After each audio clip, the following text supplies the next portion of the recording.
Praise God. ఈరోజు దేవుడు ఇచ్చిన కృపను బట్టి దేవునికి వందనాలు చెల్లిస్తున్నాను.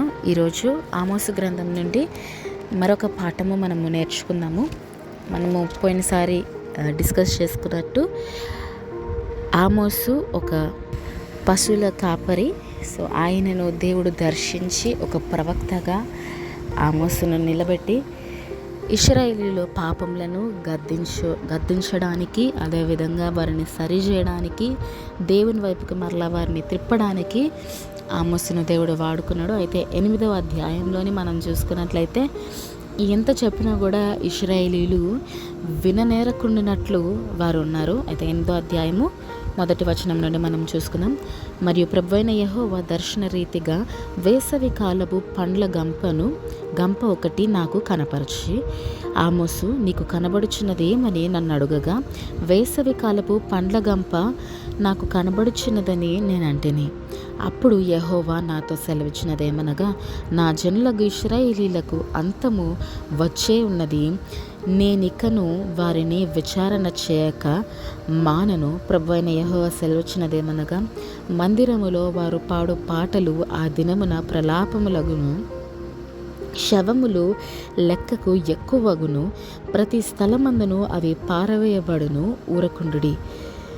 దేశమందు బీదలను మృంగివేయను, దరిద్రులను మాపివేయను.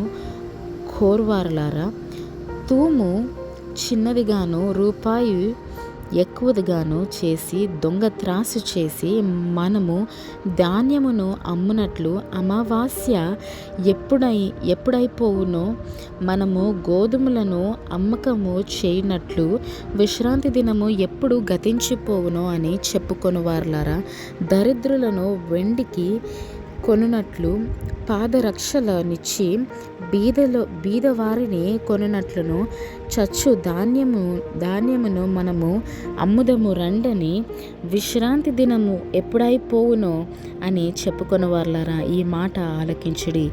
యాకోబు యొక్క అతిశయాస్పదము తోడని యెహోవా ప్రమాణము చేయునదేమనగా, వారి క్రియలను నేనెన్నడూను మరువను. ఇక్కడ దేవుడు ఏమంటున్నాడంటే, ఇశ్రాయేలీయుల పాపము పండింది. ఇశ్రాయేలీయులు ఏమనుకుంటున్నారంట, ఎప్పుడు ఈ పండుగ అయిపోతుందో, ఎప్పుడు ఈ అమావాస్య అయిపోతుందో. ఎందుకంటే అప్పట్లోని ప్రతి అమావాస్యకు కూడా వారు పండుగగా జరుపుకునేవారు. దేవునికి దహన బలులు అర్పించడము, అదేవిధంగా కానుకలు అర్పించడము, ఇవన్నీ వారు ఆ సమయంలో చేసేవారు. పండుగల సమయంలోని ఏ తప్పు చేయకుండా వారు వెయిట్ చేసి ఎప్పుడైతే పండుగ అయిపోతుందో, ఎప్పుడైతే సబాత్ అని అంటాం కదా, అది ఎప్పుడైతే అయిపోతుందో ప్రతి దినము కూడా, అంటే మండే టు ఫ్రైడే ఏమన్నా చేసుకుందాం అన్నట్టు వారు జీవిస్తున్నారు. ఈరోజు మనలోని ఎంతమంది ఆ విధంగా ఉన్నారు?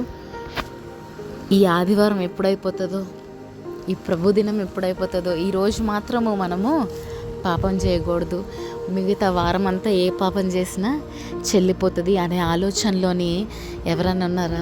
జాగ్రత్త. ఎందుకంటే దేవుడు మనతోటే మాట్లాడుతున్నాడు. ఆ రోజు ఇశ్రాయేలీయులు ఆ విధంగానే జీవించారు. ఈ పండగ ఎప్పుడైపోతుందో, ధాన్యంలోని ఏంటంటే చచ్చిపోయిన ధాన్యము, అంటే జీవము లేని ధాన్యాన్ని అమ్మితే పంటలు వస్తాయండి.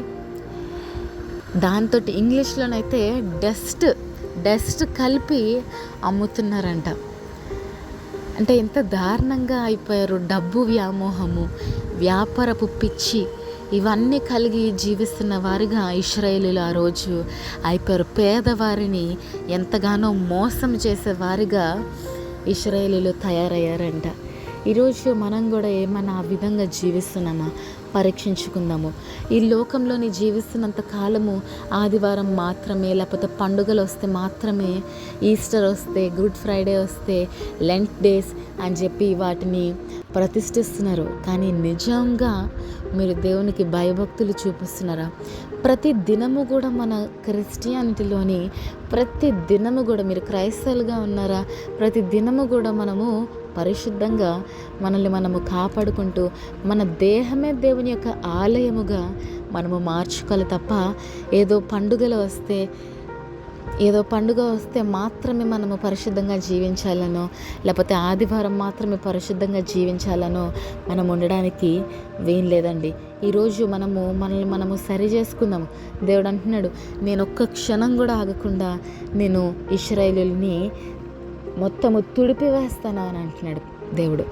నేను అన్యజనులలో నుండి ఇశ్రాయేలుని జల్లెడి పడదామన్నా కూడా ఒక్క గింజ కూడా కింద పడట్లేదు అని అంటున్నాడు. తెలుసండి, 9వ అధ్యాయంలో మనం చూస్తే ఆ మాట మనకు లిఖించబడి ఉంది బైబిల్లోని. ఒక్క గింజ కూడా పడట్లేదు. అంటే అన్యజనుల వలె ఇశ్రాయేలీయులు తయారైపోయారంట.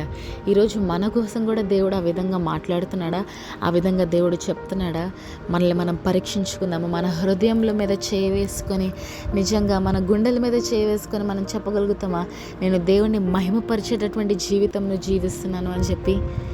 లేదా దేవుడు అంటున్నాడా, మీరు కూడా లోకానుసారంగా అయిపోయారు, ఏ విధంగా అయితే అన్యజనులు ఉన్నారో ఆ విధంగానే మీరు కూడా ఉన్నారు అని దేవుడు మన కోసం సాక్ష్యం చెప్తున్నాడా? ఈరోజు మనల్ని చూసినప్పుడు దేవుడు ఏం మాట చెప్పగలడండి? మనల్ని మనం పరీక్షించుకుందామా? ఈరోజు మన జీవితం ఏ విధంగా ఉంది? దేవుడు అంటున్నాడు, యాకోబు సంతతిని మాత్రము నేను ప్రత్యేకపరుస్తాను అని అంటున్నాడు. ఈరోజు ఆ విధంగా మనము జీవించగలుగుతామా? లేకపోతే అన్యజనులలోని కలిసిపోయి దేవుని నామాన్ని అవమానపరుస్తూ మనము జీవిద్దామా?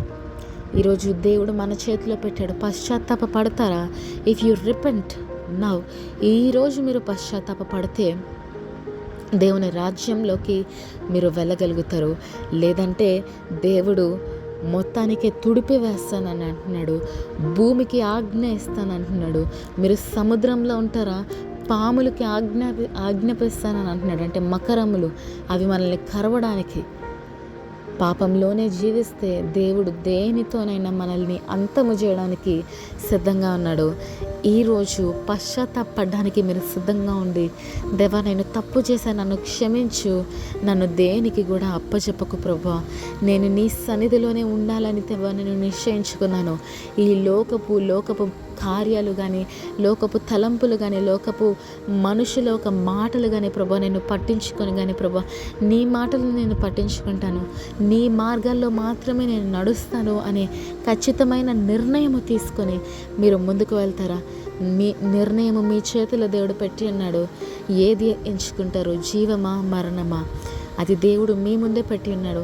కాబట్టి దేవుని యొక్క కార్యాలలోని పాలు పంచుకోవడానికి మిమ్మల్ని మీరు అప్పచెప్పుకొని రక్షింపబడి దేవుని నామాన్ని మహిమపరచండి. ఈ చిన్న మెసేజ్ మీకు ఆశీర్వాదకరంగా ఉన్నట్లయితే మీ ఫ్రెండ్స్ తోటి, ఫ్యామిలీస్ తోటి షేర్ చేసుకోండి. Thank you. Praise the lord. Shalom.